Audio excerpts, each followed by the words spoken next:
ए भैया, एगो औरत अपना पति से बड़ा वियोग में कहते कि सुना, गौना के बड़ा जल्दी रहे तारा, घरे बैठा देहल आ कमाए ना जइब तब बताओ कैसे हमार जीवन पार लगी। राजा तनी ख्याल करा।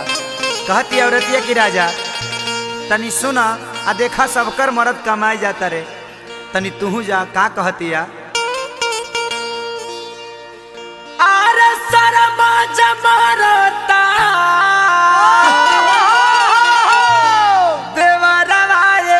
राजा जी कमाई बनाता खैबा का, तो कमाई बनाता खैबा का घेवाड़ा राजा जी। कमाई बनाता खैबा का घेवाड़ा राजा जी।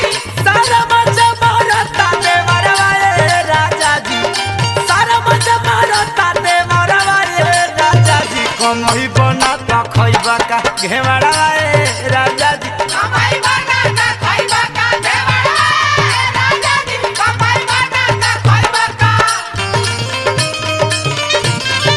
आई देखा, अरे घूमत रहो। अरे दिया हो करतार भैया, बक्सर छोड़ा। अरे रास्ता हो जाओ। अंजनी भैया, हैरान आ गया भैया। ए रतन शंकर भाई हो, तनी ठीक से रिकॉर्डिंग करम रे। घोड़ा बना जो तब कुली खेत कइला परती, आई त कमा के तपलानी हम उजरती।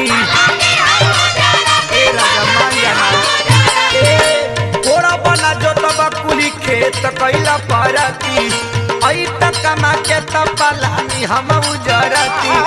ससुरी दतारी है हारवा रे राजा जी, ससुरी दतारी है हारवा रे राजा जी। कमाई बना त खैबा का घेवाड़ा रे राजा जी। कमाई बना त खैबा का घेवाड़ा रे राजा जी। कमाई बना त खैबा का।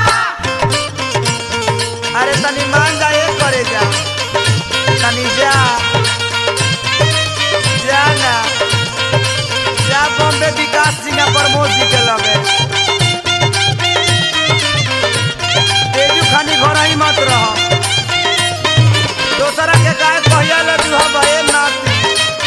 ए राम सूरत तू जा, जनार्दन के फेरा में मत कर, उनका तो मेहरारू मास्टर हो गई थी।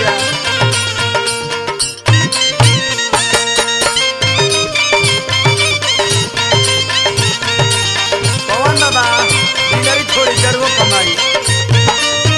एने ओने घूमी दिन भर टाइम कर पास हो, कर्जा लेके पाउच पिया कर तार नाश हो। एने ओने घूमी दिन भर टाइम कर पास हो, कर्जा लेके पाउच पिया कर तार नाश हो।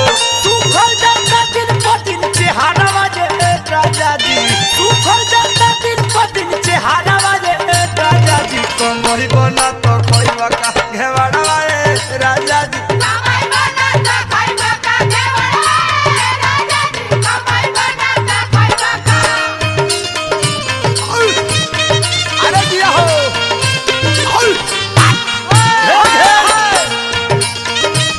ए मुकेश, अरे साली थोड़ा रसूले पुरावा, तू कमा कहीं कमा। ए मुरली भैया, हाई जी से बिजी मत रहो। अरे का शंकर भाई कहिए